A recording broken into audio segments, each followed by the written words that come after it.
अस्सलाम वालेकुम। Today we are going to start with liver.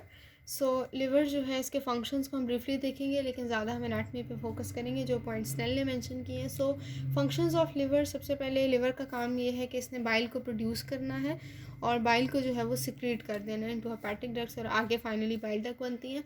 So second function है metabolism.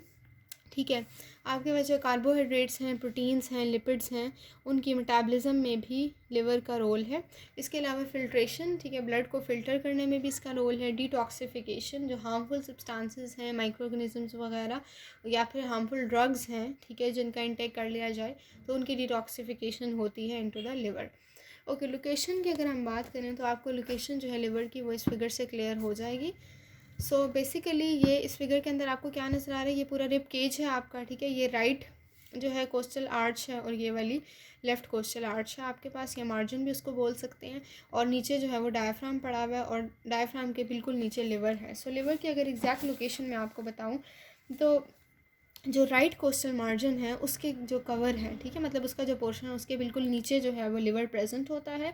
और जो राइट हेमी डायफ्राम है, डायफ्राम के अब दो पार्ट्स होंगे ना, जो आपका इस पोर्शन में होगा और इसमें होगा। तो राइट हेमी डायफ्राम यानी जो राइट हाफ है डायफ्राम का, वो लिवर को सेपरेट कर रहा होगा प्लूरा से, लंग्स से, पेरिकार्डियम से और हार्ट से। अब लिवर जो है वो लेफ़्ट साइड पे भी जा रहा है, ठीक है, लेफ़्ट हेमी डायफ्राम की तरफ भी। सो बेसिकली कहने का मतलब ये है कि आपके पास जो रिब केज है, ठीक है, उसके नीचे ही कोस्टल मार्जिन्स के नीचे ही लिवर की लोकेशन है, इधर राइट लोब हो या फिर लेफ़्ट लोब हो। और डायफ्राम के जो लोब्स हैं, ठीक है, जो आपके पास डायफ्राम के लोब्स नहीं, जो उसके पोर्शंस हैं हेमी डायफ्राम दोनों साइड पे, वो इस तरह लिवर को कवर कर रहे हैं, ठीक है, और उसको सेपरेट कर रहे हैं पेरिकार्डियम और प्लूरा वगैरह से। तो ये आपके पास है लिवर की लोकेशन।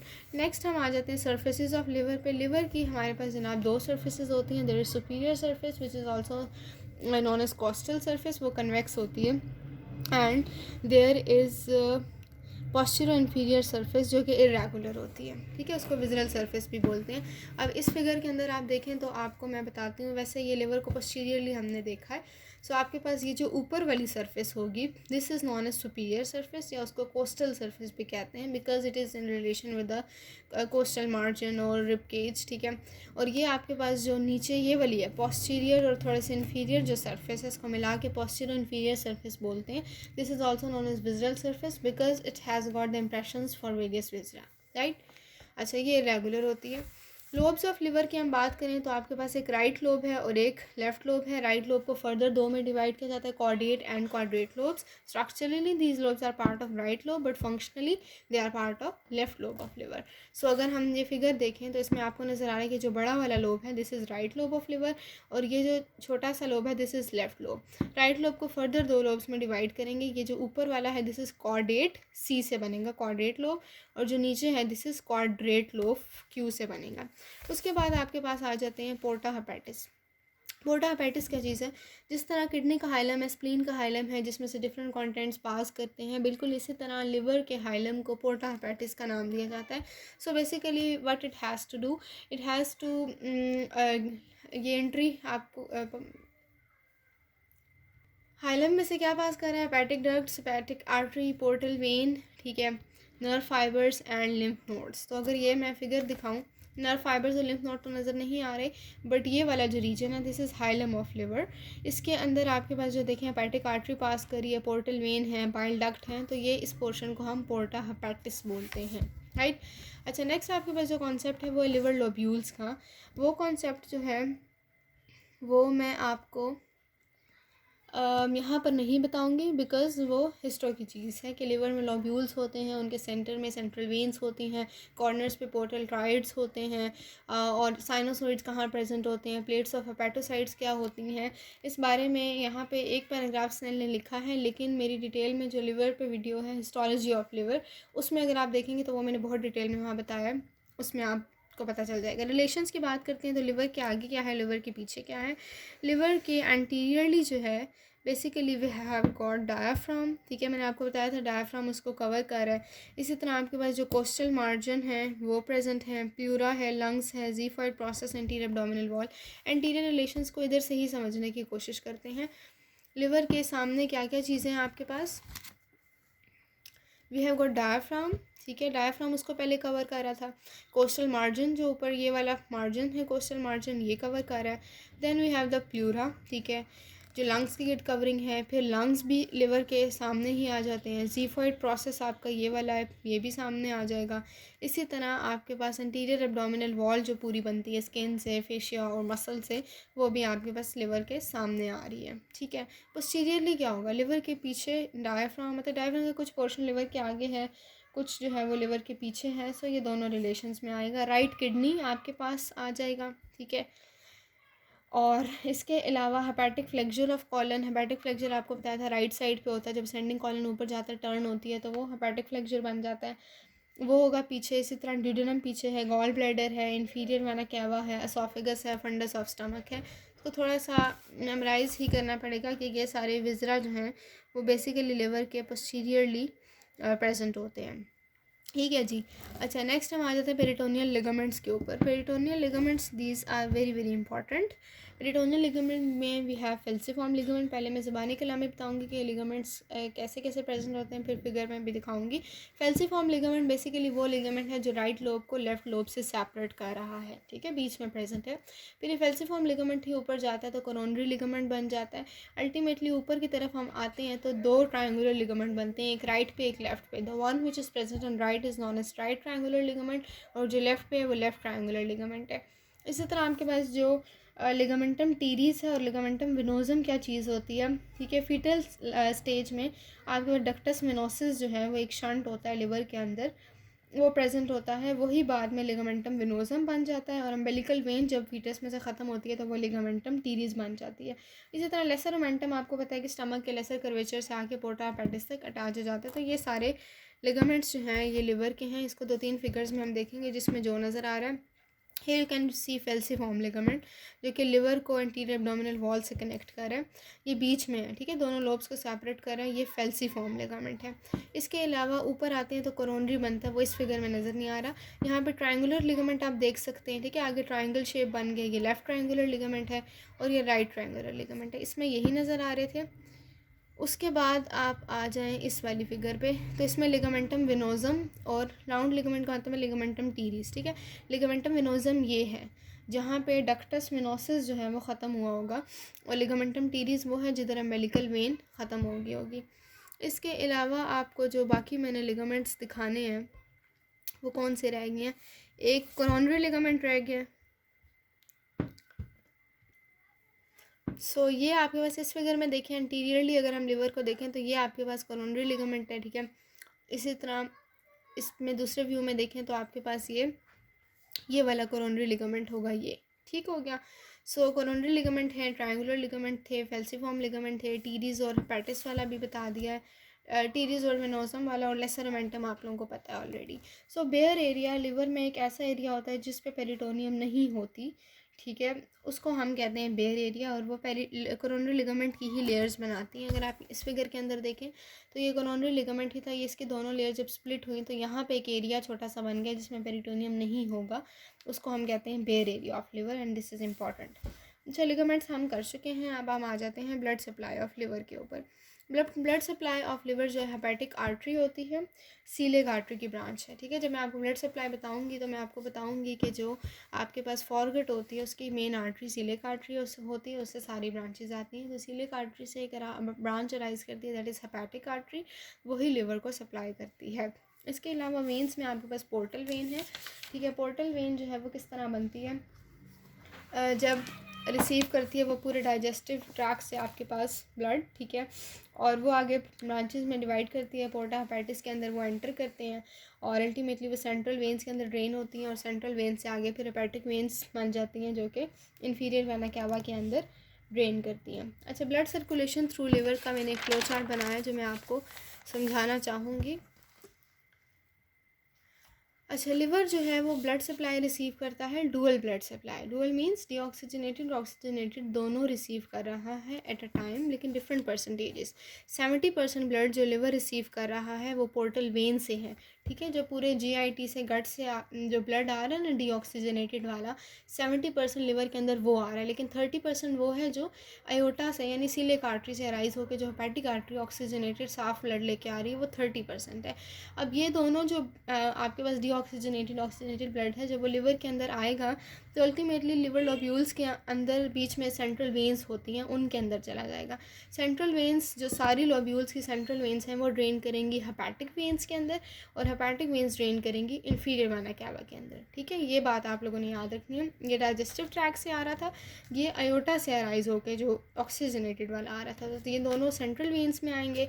सेंट्रल वेन से आपके पास जो है अल्टीमेटली हेपेटिक वेन्स में चला जाएगा ब्लड और फिर इन्फीरियर वेना कैवा में। नेक्स्ट आपके पास है लिम्फ ड्रेनेज। सो लिम्फ ड्रेनेज जो है कुछ लिम्फ वेसल्स जो हैं वो आपके पास पोर्टा हेपेटिस वाले रीजन में भी लिम्फ नोड्स प्रेजेंट होते हैं, कुछ आपके सीलिक नोड्स में होते हैं। ठीक है, सीलिक नोड से फिर लिम्फ चला जाता है पोस्टीरियर मीडियास्टिनल लिम्फ नोड्स के अंदर। नर्व सप्लाई की बात करें तो सीलिक प्लेक्सिस है और इसके अलावा आपके पास जो वेगल ट्रंक है एंटीरियर वेगल ट्रंक वो भी एक हेपेटिक ब्रांच देती है जो लिवर में आ जाती है। अच्छा, बाइलरी ट्री को थोड़ा सा हम देख लेते हैं। आपके ये भी मैंने हिस्टो में काफ़ी डिटेल में बताया हुआ है, बहरहाल इसमें मैं सिर्फ आपको ब्रीफ बताऊंगी कि क्या हो रहा है। सो बेसिकली आपके पास लिवर लोब्यूल्स के अंदर ही बाइल कैनेलिक्यूली यानी बाइल चैनल्स होते हैं जो बाइल को प्रोड्यूस करते हैं। तो आपके पास यहाँ से आगे बाइल डक्ट्स बन जाती हैं। ठीक है, जब वो कैनेलिक्यूली मिलते हैं तो बाइल डक्ट्स फिर कंबाइन करती हैं तो वो हेपेटिक डक्ट्स बना देती हैं। हेपेटिक डक्ट जो लिवर से निकल रही हैं राइट और लेफ़्ट हेपेटिक डक्ट वो मिलती है तो आपके पास बनता है common hepatic duct. Common hepatic duct जब लिवर से निकली तो गॉल ब्लैडर से सिस्टिक डक्ट आ रही है। सिस्टिक डक्ट जो है वो कंबाइन करेगी कॉमन हेपेटिक डक्ट से तो that will form common bile duct. ठीक है, और ये वाली जो है ओपन करेगी सेकंड पार्ट ऑफ ड्यूडेनम में along with the major pancreatic duct. अच्छा, अब हम आ जाते हैं रिलेशंस ऑफ बाइल डक्ट के ऊपर। तो बाइल डक्ट की अगर हम बात करें तो इसके first part, second part, third part उसमें उन्होंने थोड़ा सा कोर्स जो है वो बताया हुआ है। सो उसको हम इस फिगर के अंदर से समझने की कोशिश करेंगे। ये आपके पास है, अगर जो मैंने अभी बात बताई है मैं यहाँ से बताना चाहूँ तो आपके पास ये कॉमन, ये राइट हेपेटिक डक्ट थी, ये लेफ़्ट हेपेटिक डक्ट थी, ये मिली तो कॉमन हेपेटिक डक्ट बनी। गॉल ब्लैडर से आ रही थी आपके पास सिस्टिक डक्ट, गॉल ब्लैडर से आ रही थी सिस्टिक डक्ट। अच्छा जी, ये देखें यहाँ पे राइट और लेफ़्ट हेपेटिक डक्ट ये आ रही थी सिस्टिक डक्ट। जब इसने कंबाइन किया तो आपके पास बन गई, जब इसने कंबाइन किया तो ये बन गई कॉमन बाइल डक्ट। ठीक है, कॉमन बाइल डक्ट आएगी और ड्यूडेनम के अंदर ओपन हो जाएगी। लेकिन इसका थोड़ा सा अगर हम कोर्स देखें तो ये इसका फर्स्ट पार्ट है। फर्स्ट पार्ट में ये free margin of lesser omentum के अंदर प्रेजेंट होती है। ठीक है, यहाँ पे लेसर ओमेंटम जो है आपको पता है कि लेसर कर्वेचर से पोर्टा हेपेटिस तक लेसर ओमेंटम जा रहा है। इसका मतलब लेसर ओमेंटम का जो फ्री मार्जिन है उसके अंदर इसका फर्स्ट पार्ट पड़ा हुआ होगा। ठीक है, फिर सेकंड पार्ट की हम बात करें तो ड्यूडेनम के पीछे चली गई है ना, तो ड्यूडेनम के पीछे वाला जो पार्ट है वो इसका सेकंड वाला पार्ट होगा।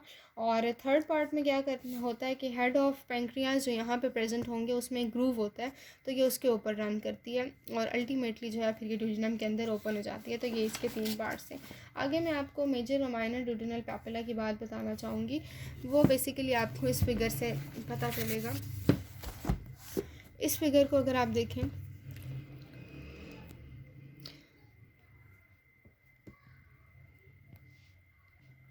अच्छा जी, इस फिगर के अंदर आप देखें तो ये ड्यूडेनम के चारों पार्ट्स दिखाए हुए हैं। सेकंड पार्ट में किस तरह बाइल डक्ट ओपन करती है, तो बाइल डक्ट ऊपर से आ रही थी जो कॉमन बाइल डक्ट थी वो आपके पास मेन पैंक्रियाटिक डक्ट के साथ कंबाइन करेगी। ठीक है, अल्टीमेटली एम्प्यूला ऑफ वाटर बना देंगे और यहाँ पे ये ओपन करेंगी मेजर ड्यूडेनल पैपिला के अंदर जो कि ड्यूडेनम के अंदर ओपन हो जाएगा। इसके अलावा आपके पास स्फिंक्टर ऑफ ओडाई, यहाँ पे कुछ सर्कुलर मसल्स होते हैं। ठीक है, एम्प्यूला से आगे जो कि आपके कंट्रोल कर रहे होते हैं इन दोनों चीज़ों की सिक्रीशन को इनटू द ड्यूडेनम। इसके अलावा सेसरी पैंक्रियाटिक डक्ट है जो यहाँ पे शो करवाई हुई है वो ये वाली है सेसरी पैंक्रियाटिक डक्ट, ये ओपन करती है इनटू माइनर ड्यूडेनल पैपिला। ठीक है, अच्छा उसके बाद हम आ जाते हैं लिवर के क्लिनिकल्स के ऊपर। सो लिवर के जो क्लिनिकल्स हैं उसमें आपके पास है लिवर सपोर्ट्स एंड सर्जरी। अच्छा, लिवर जो है हमें पता है अपनी पोजीशन में वो फिक्स है। ठीक ठीक है, क्योंकि उसके साथ डिफरेंट चीज़ों की अटैचमेंट है। हेपेटिक वेन्स हैं जो इन्फीरियर वेना कैवा के साथ फिक्स हैं, फिर डिफरेंट पेरिटोनियल लिगामेंट्स हैं, एब्डोमिनल मसल्स की टोन की वजह से लिवर को अच्छी सपोर्ट मिलती है। तो ये जो है ये बात सर्जिकली इम्पॉर्टेंट है, क्योंकि अगर पेरिटोनियल लिगामेंट्स को काट भी दिया जाए तो लिवर को तब भी हम हल्का सा रोटेट कर सकते हैं, ठीक है, उसमें कोई डैमेज नहीं होगा। नेक्स्ट आपके वैसे लिवर ट्रॉमा। अब लिवर हमें पता है कि एक सॉफ्ट चीज़ है, फ्रीएबल चीज़ है, आसानी से रप्चर हो सकती है। और हमें ये भी बात पता है कि इसके हमने लोकेशन में देखा था कि जो लोअर रिब्स हैं हमारी उनके नीचे होता है। तो इसका मतलब है अगर लोअर रिब्स का फ्रैक्चर होता है या फिर आपके पास थॉरक्स में कोई मसला है, थॉरक्स का कोई ट्रॉमा होता है या कोई वुंड इंजरी, उसके रिज़ल्ट में आपका लिवर जो है वो डैमेज हो सकता है, ठीक है। और इसके अलावा जो बाइल डक्ट है, हेपेटिक आर्टरी है, पोर्टल वेन है, वो सेगमेंटल मैनर में अरेंज है ना, ठीक है। सेगमेंटल मैनर का मतलब है कि आपके लिवर के अंदर लोब्यूल्स होते हैं, तो लोब्यूल के वो हर कॉर्नर पे प्रेजेंट होते हैं ख़ास सीक्वेंस में। तो अगर उन स्ट्रक्चर्स को हम लाइगेट करेंगे तो हम लार्ज पोर्शन जो लिवर का निकाल सकते हैं, ठीक है, ताकि हमने अगर चेक करना है कि कोई लिवर ट्यूमर वगैरह नहीं है, इस तरह की चीज़ को। लिवर बायोप्सी जो है ये एक डायग्नोस्टिक प्रोसीजर है। छोटा सा पोर्शन लिवर टिश्यू निकाला जाता है और उसको डायग्नोसिस के लिए यूज़ किया जाता है। सो बेसिकली इसमें प्रोसीजर ये होता है कि पेशेंट जो है वो फुल एक्सपायरेशन में होता है, ठीक है, ताकि उसका जो कोस्टल डायफ्रेगमेटिक रिसेस है उसका साइज़ छोटा हो जाए, तो लंग को डैमेज नहीं होता। फिर हम नीडल इंसर्ट करते हैं 8th या 9th इंटरकोस्टल स्पेस से, ठीक है, और अल्टीमेटली थोड़ा सा जो स्पेसिमेन है लिवर टिश्यू का वो बाहर निकाल लिया जाता है for the purpose of diagnosis.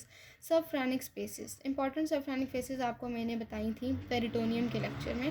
तो नॉर्मली ये पोटेंशियल स्पेसिस है, मतलब इनके अंदर फ्लूइड एक्यूमुलेट नहीं होता, लेकिन अब नॉर्मली इसके अंदर अगर कोई गैस या कोई फ्लूइड एक्यूमुलेट हो जाती है तो उसमें फिर मसला हो जाएगा। आपका लिवर का जो इंटीरियर सरफेस है वो परकशन जब हम करते हैं, ठीक है, जब हम वो 4 मेथड्स यूज़ करते हैं एग्जामिनेशन के, तो उसमें जो परकशन वाला मेथड है उस पर लिवर की साउंड जो है वो डल फील होती है, ठीक है। इसी तरह अगर गैस्ट्रिक अल्सर परफोरेट कर जाता है तो उसकी वजह से लिवर की डलनेस नहीं सुनाई देगी, ठीक है। गैस भी एक्यूमुलेट हो सकती है सबफ्रेनिक स्पेसिस के अंदर। तो इन सब के नतीजे में हम परकशन के प्रोसेस से बता सकते हैं कि सबफ्रेनिक स्पेसिस के अंदर फ्लूइड या गैस तो नहीं एक्यूमुलेट हुई हुई। तो इट विल